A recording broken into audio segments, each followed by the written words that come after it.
Shikamo. Today, I'm going to teach you 3 different ways to learn the aerial, how we can all improve our aerial, and the differences between aerial in gymnastics versus martial arts and tricking. Let's get started. We can think about the aerial as a cartwheel without our hands. So that's our first progression, is to work from the cartwheel and slowly over time use our hands less and less. So when we do that cartwheel, we want to put a little bit more of a jump into it and have our hands like floating on the ground. And if we can do that nice floaty cartwheel without using too much weight on the hands, we can then slowly over time use our hands less and less. So at first it's going to look like this, like a normal cartwheel.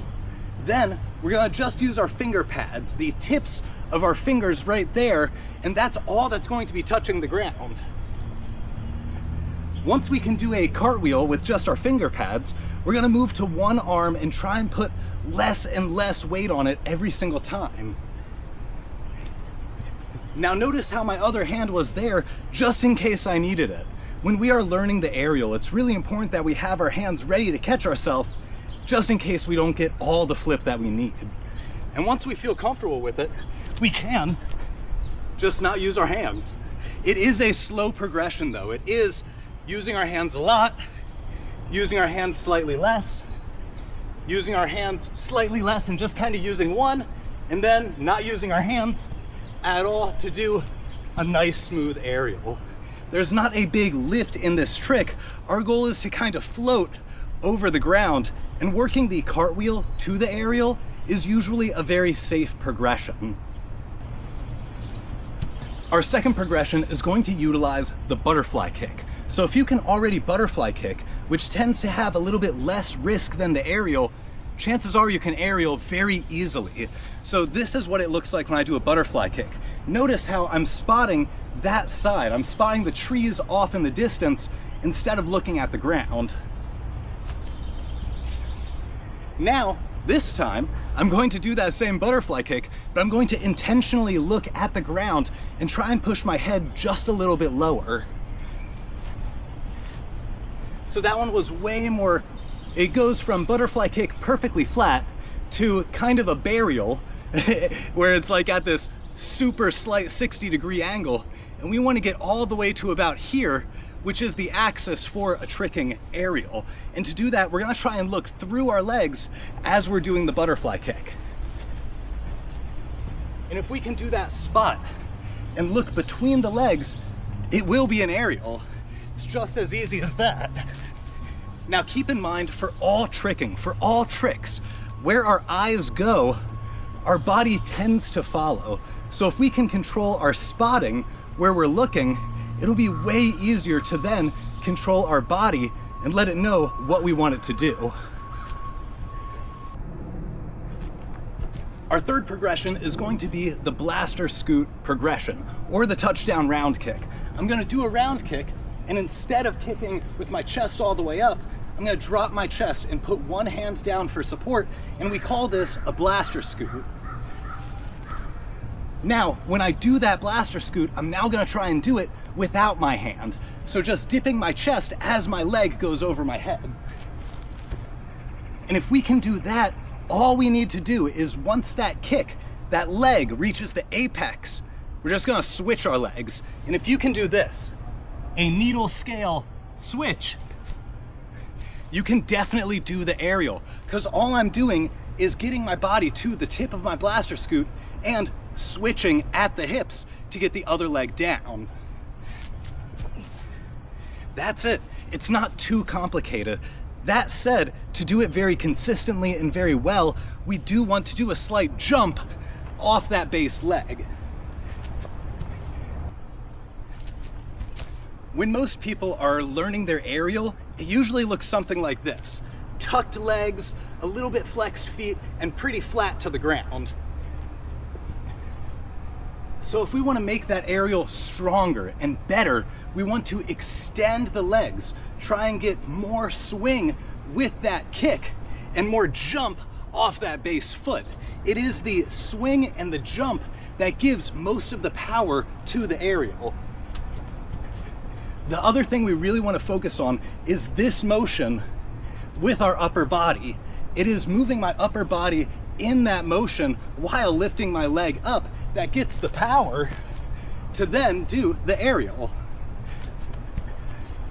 Now, doing things like pointed toes and having really clean leg lines, that's often a factor of conditioning. And the more we drill our aerial, the easier it will be to do those things. Like I said, when I first see the aerial and people learning the aerial, it goes from this to this to this. It's a step-by-step progression. We're not going straight from not learning the aerial to doing a perfect one.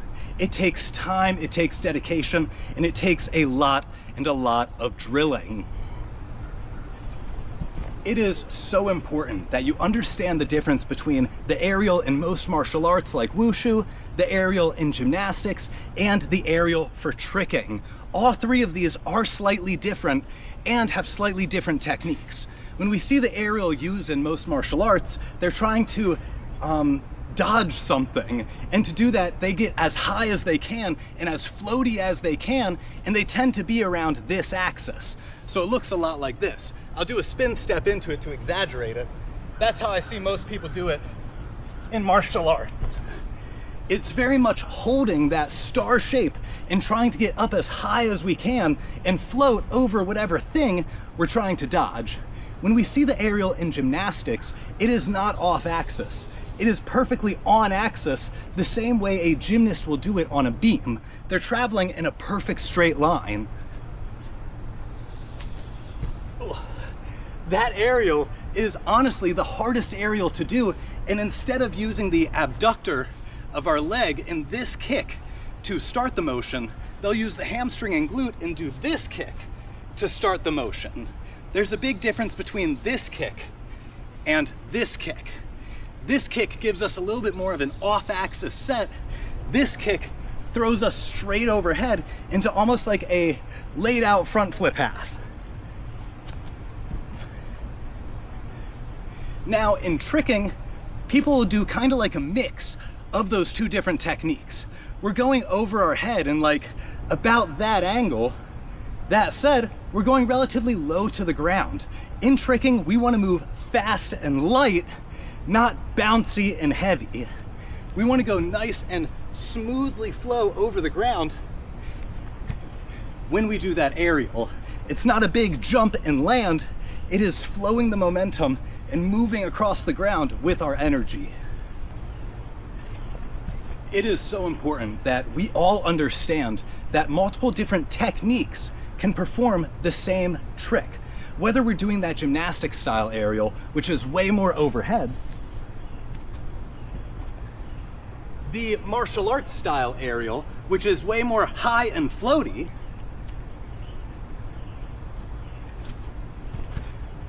or the tricker style aerial, which is low and fast, low to the ground. Regardless of which technique we are doing, every single one creates the aerial. Whether we're doing the gymnastics technique, it's still an aerial.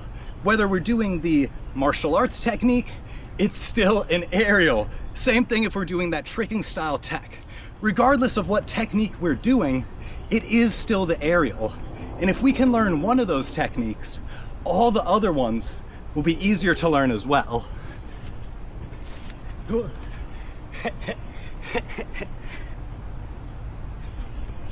In gymnastics, the aerial is a level 8 or level 9 skill. In tricking, it's kind of a yellow belt skill. The reason it's a lot easier in tricking and harder in gymnastics, people are trying to hold themselves to the perfect version of a skill. And if they are unable to do the perfect version of a skill, they're not going to compete it, they're not going to train it. Tricking is different. We are not judging ourselves on not being able to do the aerial perfectly. We're just trying to land the trick. And if we can just land the trick, we can then work on our technique and scale it up from there. In a lot of martial arts and in gymnastics, aerial is put on a big pedestal, but it doesn't need to be. Aerial can be easy, especially if we don't hold ourselves to having like perfect technique all the time. Our goal in tricking is to just land the trick. not to do it perfectly. That said, over time, we can build our technique to do it very, very strong and to do it nearly perfectly.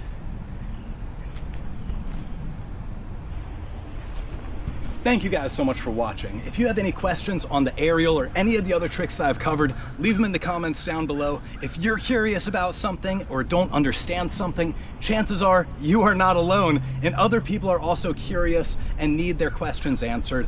And that sharing of what we're curious about and the knowledge that we have is how tricking has progressed so far in just the past like 15, 20 years. Thank you guys again. Do some tricking training. Have a lovely day.